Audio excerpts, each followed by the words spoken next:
Welcome to the ক্রীড়ার দুনিয়া। তো বন্ধুরা, আমাদের নাজমুল হোসেন শান্ত একটি কোম্পানির সাথে, একটি কর্পোরেট প্রতিষ্ঠানের সাথে সংযুক্ত হয়েছেন এবং চাকরি করতেছেন, মানে চাকরিতে যুক্ত হয়েছেন।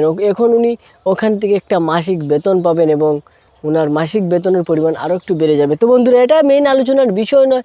মেইন আলোচনার বিষয় হচ্ছে আমাদের নাজমুল হোসেন শান্ত সাহেব। উনি ওই অনুষ্ঠানে গিয়ে কিছু কথাবার্তা বলেছেন এবং সেখানে উনি আমাদের প্রথম যে কথাটা বলেছেন সেটা হচ্ছে যে আমরা যেন এক্সপেক্ট খুব বড় রাখি না।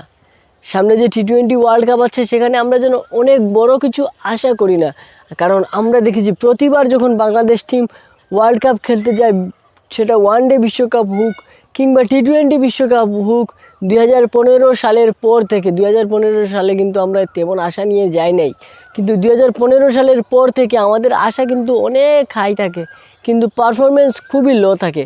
এইরকম একটা অবস্থা হয়ে যায়, যার কারণে নাজমুল হোসেন শান্ত সাহেব বলেছেন যে এবারে আশা অত বড় রাখার দরকার নেই, আমরা দেখি কতটুকু কি করতে পারি, আমরা দেখি দেশের জন্য ভালো কিছু কি করতে পারি কি না। আর যে যদি মানে একটা চাওয়া অনেক বড় না থাকে, তাহলে উনি বলতেছেন যে হয়তো বা আমরা ভালো কিছু করেও দেখাতে পারি। কিন্তু এখানে আমার জিতের একটা ডায়লগ মনে হয়ে গেল। বস সিনেমাটা যারা যারা দেখেছেন তারা হয়তো বা সেই ডায়লগটা শুনেছেন। সেখানে জিৎ সাহেব বলেছিলেন যে মিস্টার সুপারস্টার জিৎ, কলকাতার সুপারস্টার জিৎ বলেছিল যে যদি তোমার লক্ষ্য থাকে 11 মাইলের, লক্ষ্য থাকে 10 মাইলের, তাহলে লক্ষ্য রাখতে হবে। যদি উদ্দেশ্য থাকে 10 মাইলের, তাহলে লক্ষ্য রাখবে 11 মাইলের, তবেই তুমি 10 মাইল পথ পাড়ি দিতে পারবে।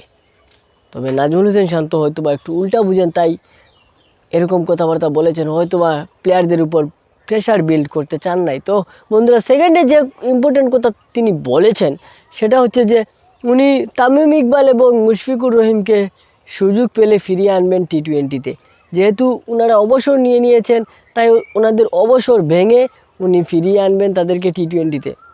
এখন আমার কথা হচ্ছে যে ভাইয়েরা হয়তো বা এই কথাটা সাংবাদিকরা ওনাকে জিজ্ঞেস করেছে।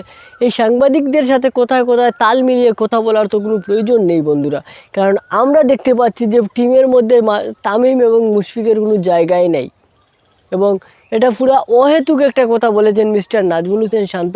তাই এটা তিনি না বললেও পারতেন। আর আমরা আশা করব এরকম সাংবাদিক যে এরকম উল্টাপাল্টা কথাবার্তা বলবে ভবিষ্যতে, সেই কথার সাথে কথা মেলাবেন না। হ্যাঁ হলে হ্যাঁ, না হলে না। এই যে একটা কথা বলে দিয়েছেন, একটা স্টেটমেন্ট দিয়ে দিয়েছেন, কিন্তু ভবিষ্যতে কিন্তু এটা নিয়ে ওনাকে অনেক কষ্ট পোহাতে হবে।